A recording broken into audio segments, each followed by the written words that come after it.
Done.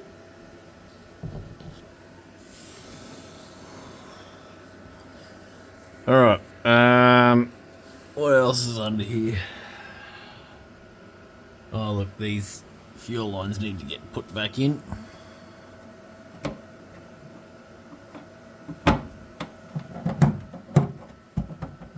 Yep, they're all good.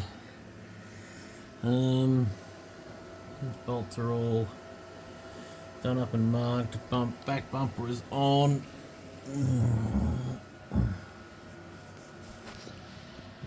Actually, look, those power steering lines need to be tucked up, so jump under the front and we'll do that.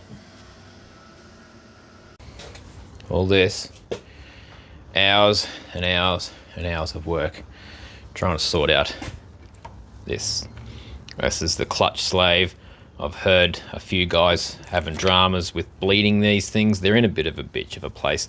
That's your bleed nipple there. They do get a bit of air in them from time to time. You bleed them there. But there's a hard line. I can't show you. It's under the car. I'll throw a picture up on the screen here. The hard line goes from the master to the slave, or the master, you know. And then it's got this little plastic thing on the end of the hard line that jams in there, and then this little metal clip here holds it in. The little plastic thing has got this little gland on the end of it, and this one here was actually stuck down in this muscle, and I couldn't see it. It's black, and I ended up having to pick it out, and it was quite a drama, and unfortunately I tore it. No one knows what the hell I'm talking about with this part. I've tried every parts store, every brake and clutch place in town. No one knows about them. I can find a listing on Amazon and they're like $50. So I think I'll be getting some AliExpress ones for like $3, but whatever. So yeah, that's up under the front of the car like that. Bleed it through there, hard line comes around there. And that was like a good 3 or 4 hours of things that I could have been doing to get that in there and get that back on the ground, get it out and go washed. So I'm not going to get a video this week, but anyway, if anyone needs to know anything about clutch slave solenoids on Peugeots, I am a fucking expert now. Why are you so out of focus? Better. While I'm waiting for clutch parts to come in, I've topped off my transmission and my brake fluid and my coffee levels. I bought a cheap set of adjustable end links. These are that brand. They're quite heavy, but they look alright. I couldn't get the Super Pro or the white line ones because lowered, this car wants about a 300 odd mil link depending on ride height, and ride height you're sort of set for different tracks. Normally you set it once and it's pretty well right, but you might want to adjust it. And all the brand name links come in, you know, 250 to 300 and then 300 to something else, or 320 or something else. There's nothing in the middle. This one here is a 280 to 320. So this is the perfect length. And I mean, it's an end link. It's fine. You know, it's a couple of ball joints and some aluminium. So I'm gonna get this put in.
So while I'm waiting for that seal, which I've had to order, I want to turn my attention back to this. So I painted this bracket up, and you know, I sort of migrated some holes on it.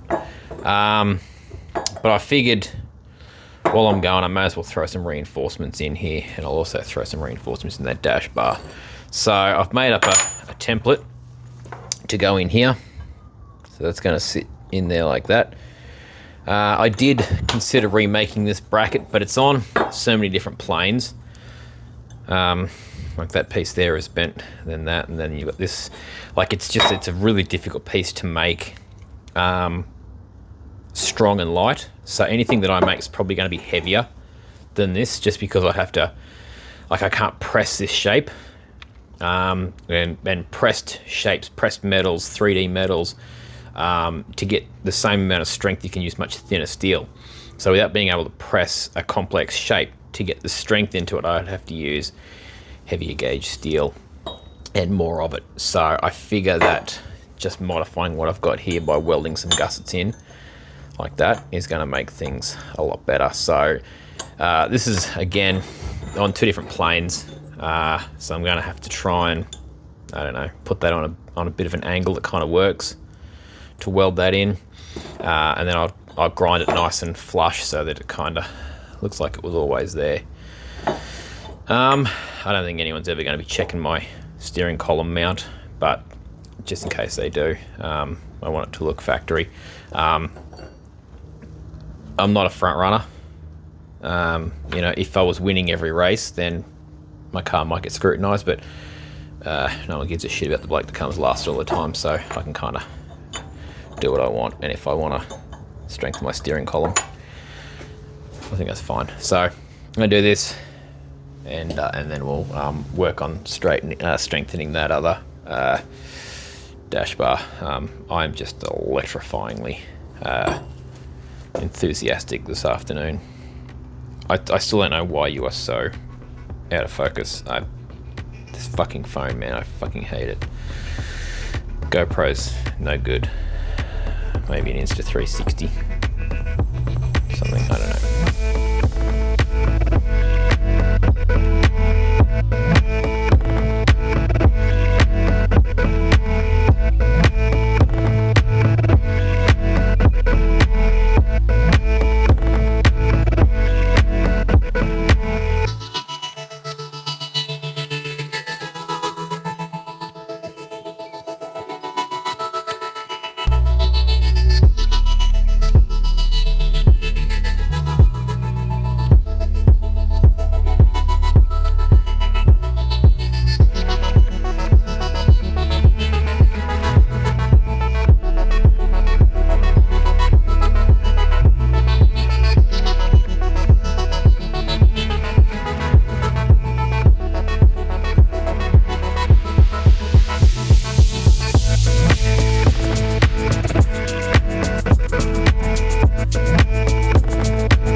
That's one of those jobs that would have been perfect for the TIG, but it's out of gas, obviously, so it's still quite warm.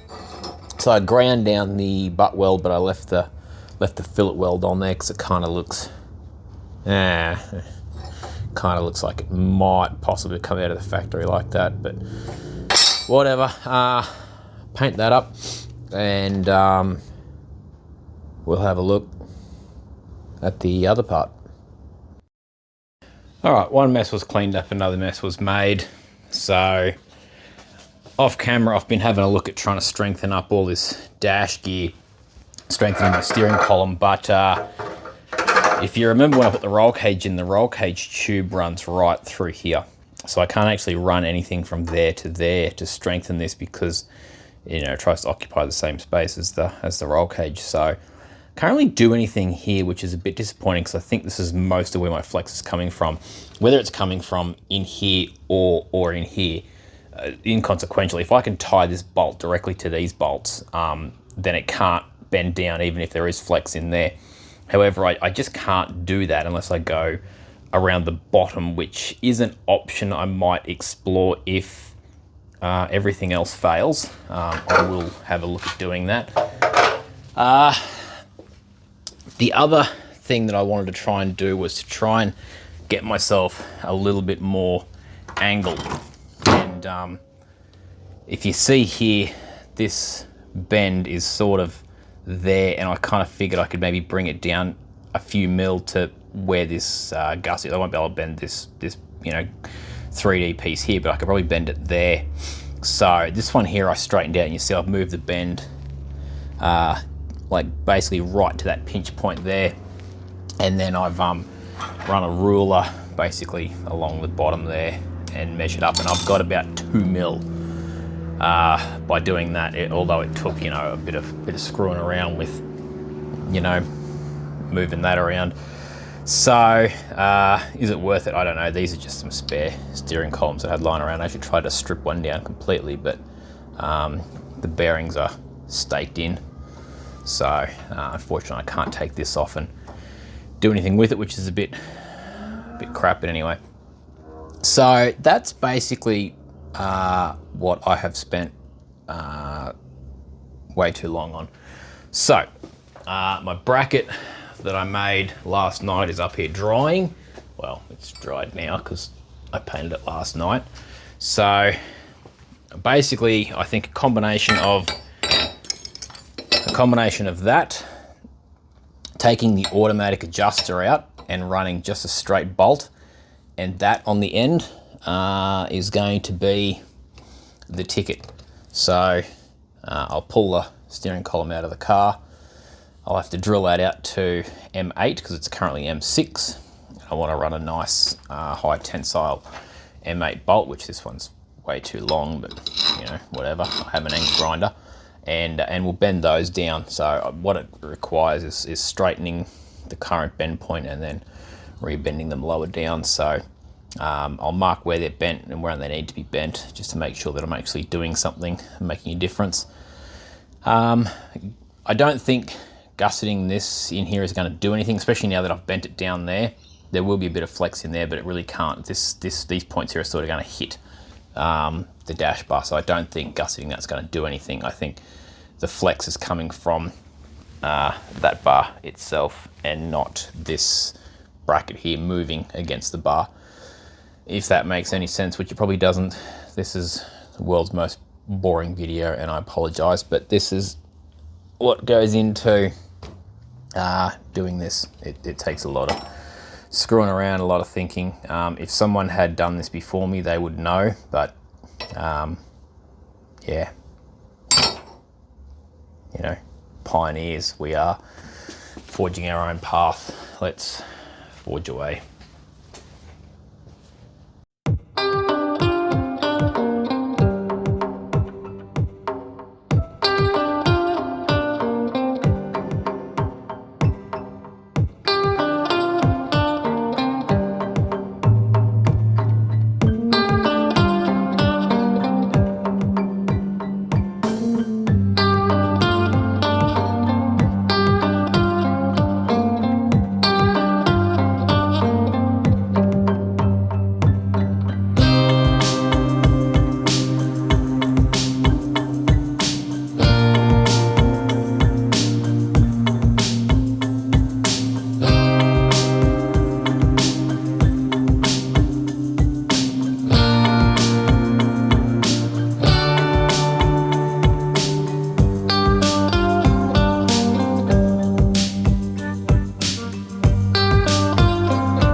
Through the magic of video editing, parts are in now.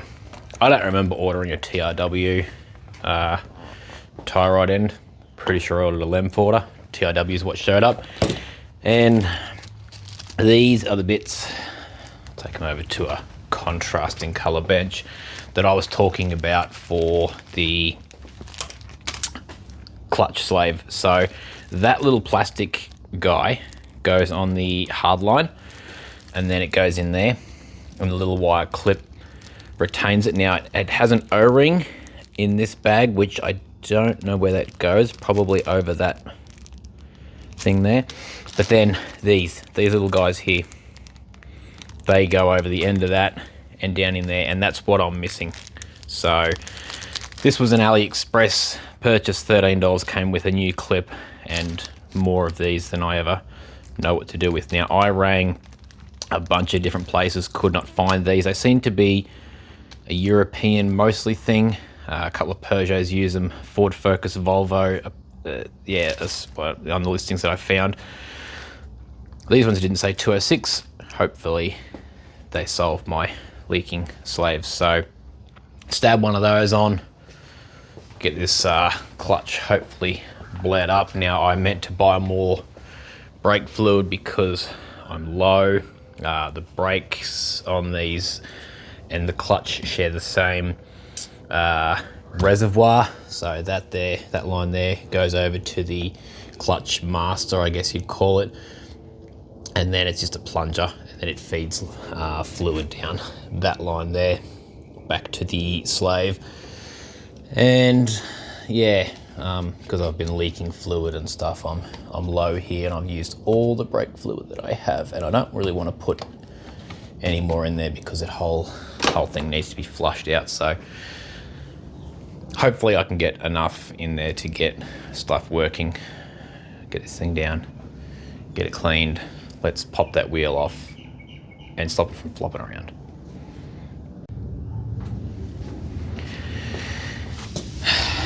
All right. Idiot.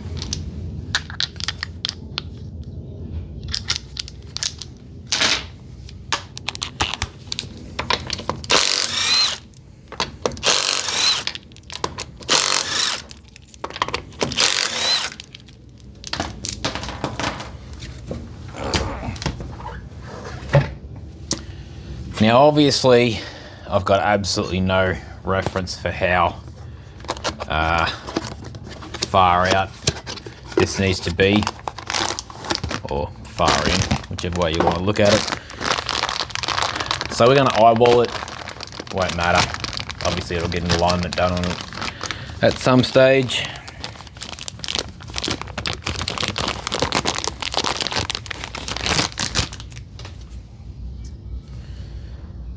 That's the one.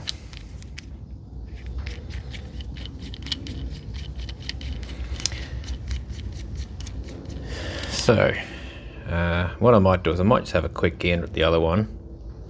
See how far up the lock nut is on it. While I'm doing that, I'll regale you with a story of woe. It's got about that much sticking out.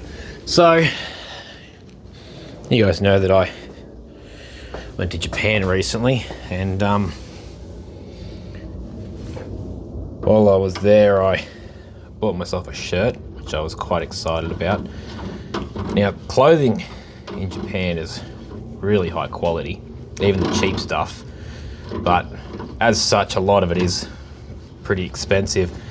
And I mean, a lot of people say Japan is living in 2050, but they're really not. Like,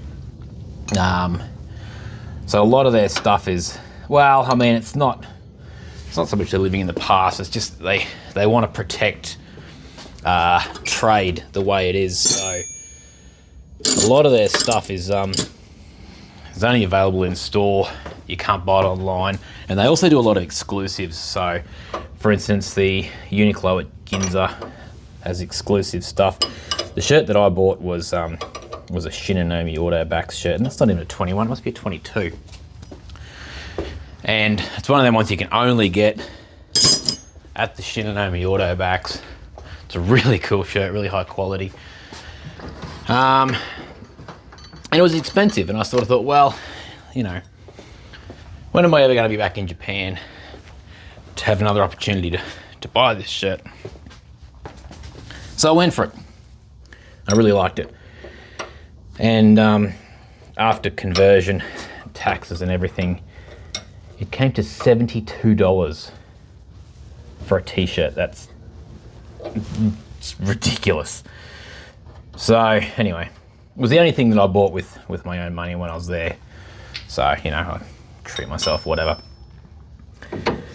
And I bought the largest size they have because, you know, being a big fat Westerner, sort of felt that was appropriate.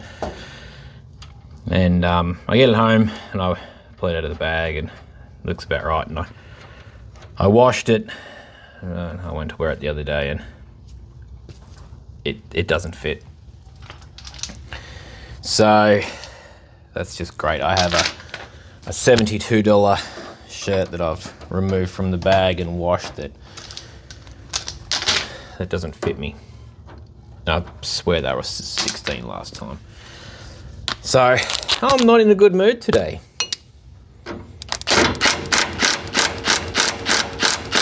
Kind of a motivation to lose some weight, but will I ever be that small again? Am I ever gonna see your face again? No way. Get fucked, fuck off. I can't remember what I did these ones to. 55, I think. Just pretty low.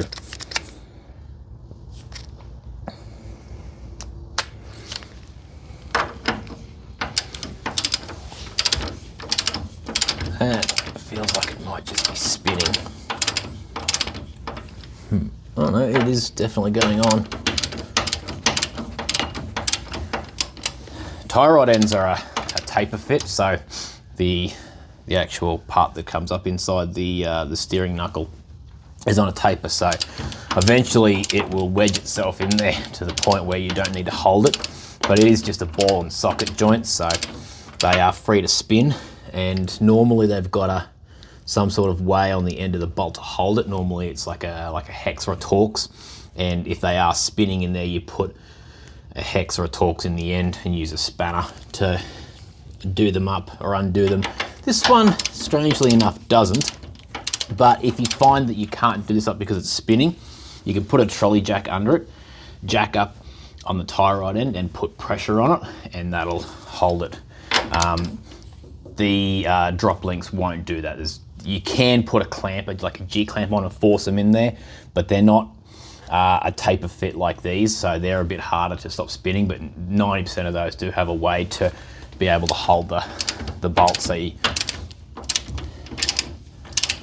feel like this is not stopping like it should.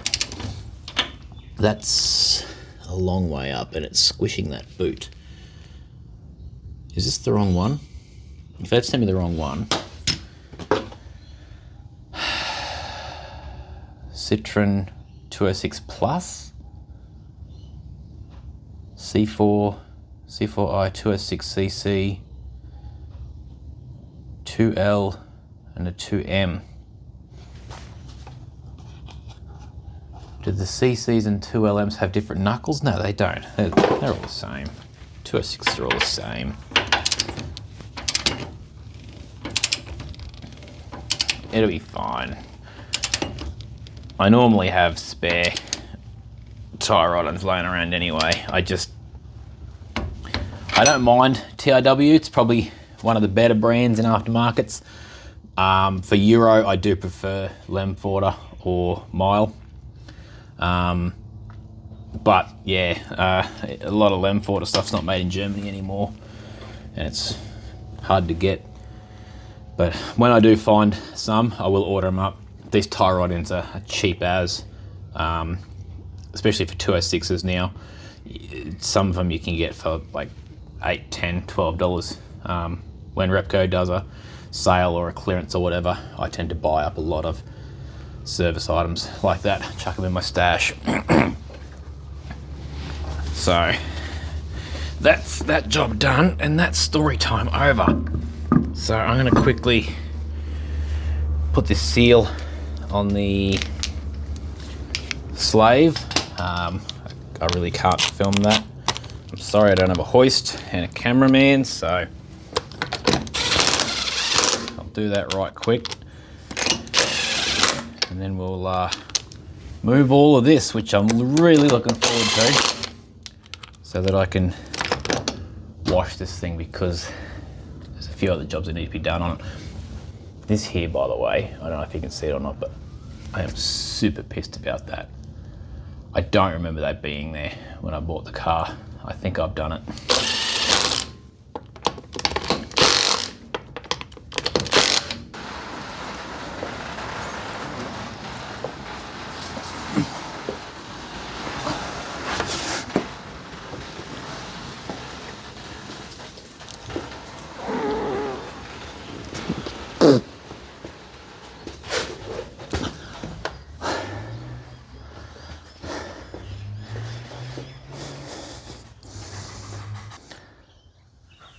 So, couldn't get it running for the life of me.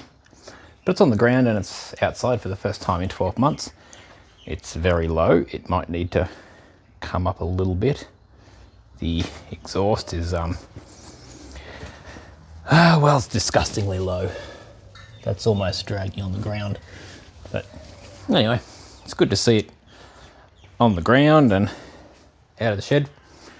I've got quite a mess in here to clean up, so good. I'll finally have a nice spot to work again. So, first time you've probably been able to see the roof properly. So, as I've said, I've got clear coat issues along here and on the roof, but pretty much everything else on the car is all right. So I am going to try and tidy that up a little bit with a bit of a dodgy hack. But anyway, let's get to cleaning.